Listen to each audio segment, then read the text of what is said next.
Jadi aku tidak meluangkan waktu yang begitu banyak untuk mikirin yang kayak "Ih, gimana nih kalau gagal nanti gimana nih respon orang-orang dan sebagainya."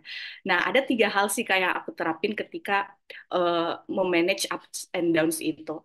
Yang pertama, aku selalu refleksikan ke diriku bahwa ini adalah proses belajar gitu. Jadi apapun hasilnya, that's okay. Karena itu bukan tanggung jawab aku untuk menentukan gitu aku keterima atau enggak. Tanggung jawab aku adalah ikut proses dari A sampai Z-nya gitu. So it's done kalau aku udah sampai ke tahap itu.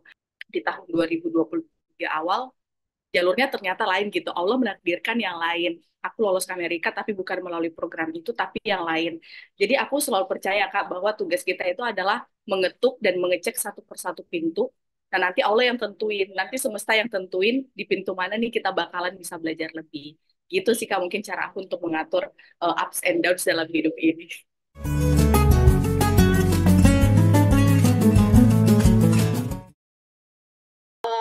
Welcome to teman bicara damai, Sam. Suatu apa ya, kebanggaan juga apa kamu bisa hadir di sini dan juga aku turut senang juga melihat prestasi-prestasi kamu yang di mana-mana ikut conference lomba ini dan beberapa apa menang awards, grand juga dan menurutku itu sangat-sangat bisa menginspirasi anak-anak muda di luar sana, terutama pemuda-pemudi Indonesia nih. Nah, sebelum kita mulai ke topik kita yang apa terkait lingkungan, nah aku mau kamu kenalin dulu kamu tuh siapa sih? Bukan siapa sih.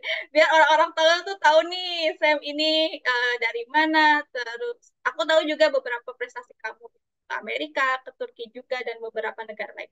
Silakan untuk mengenalkan diri Sam. Oke, makasih banyak Kak Damai. Halo teman-teman semua. Nah, kenalin, aku Samintang, bisa dipanggil Sam. Dan saat ini aku mahasiswa tingkat akhir di Fakultas Ekonomi dan Bisnis di Unhas, tepatnya di Kota Makassar. Dan sekarang juga aktif di beberapa kegiatan yang berkaitan dengan lingkungan, karena memang concern aku juga ke bidang lingkungan. But sebenarnya aku mahasiswa akuntansi, tapi selama kurang lebih 3 tahun ke belakang, aku juga coba untuk belajar lebih tentang lingkungan. Dan saat ini, alhamdulillah diberikan amanah untuk menjadi leader di Climate Catalyst. Jadi singkatnya, Climate Catalyst itu adalah salah satu platform anak muda untuk belajar tentang lingkungan. Dan kita punya misi untuk bisa meningkatkan awareness anak-anak muda di Kota Makassar untuk belajar lebih tentang lingkungan.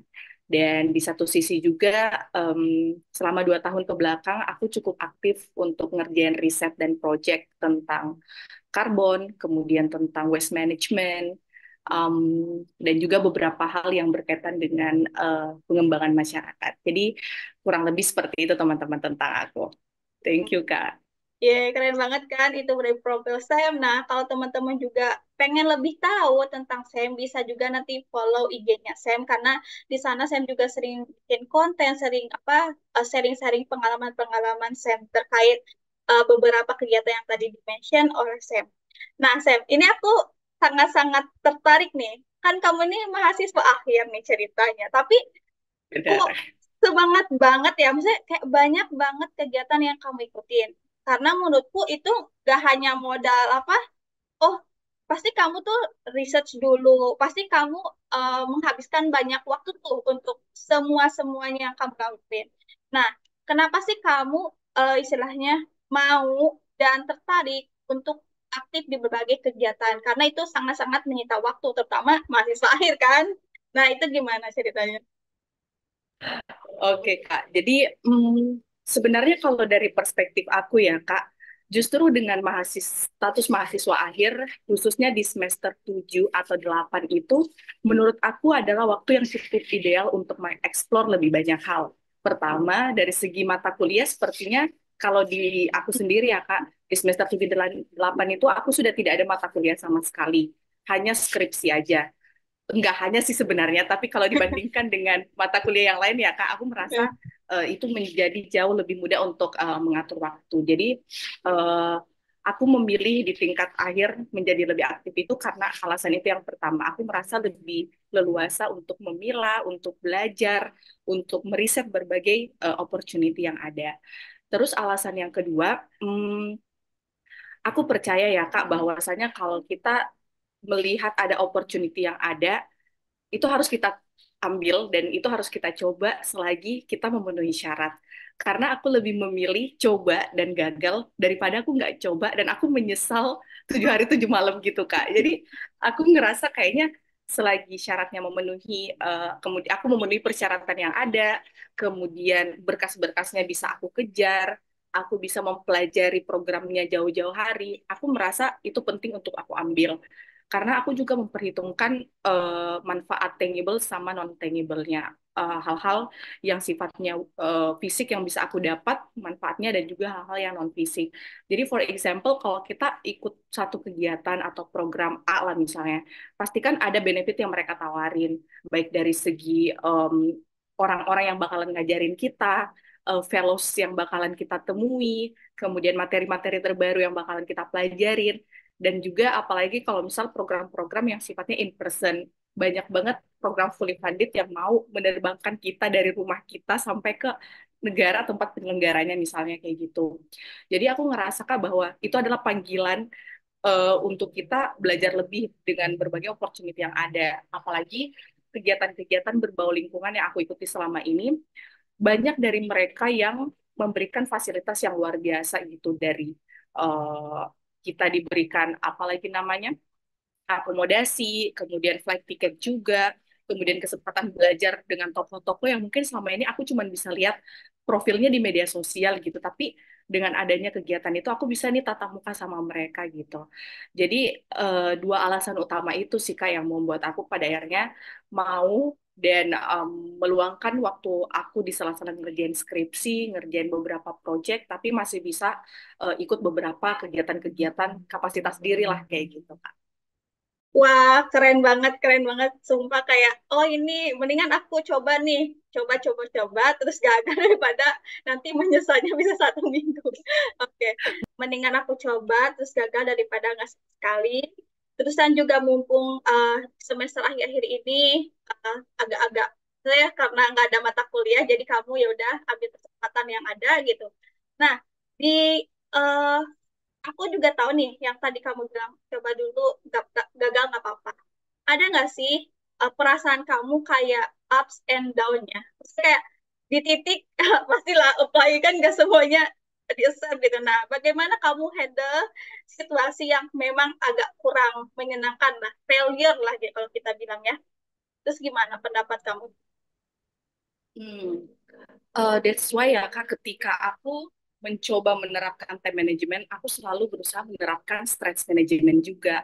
Karena menurut aku memang itu penting banget. Karena kalau kita apply ke satu kegiatan atau apapun itulah lomba, conference, dan lain-lain, jawaban yang kita dapat itu pasti hanya dua. Kita keterima atau disuruh belajar lagi. Jadi aku bilangnya sih bukan gagal ya Kak. Aku lebih menafsirkan itu sebagai momen, oke aku disuruh belajar lagi nih sama yang bikin event, aku harus lebih banyak belajar dulu, kemudian riset lagi kegiatannya dan lain-lain sebagainya.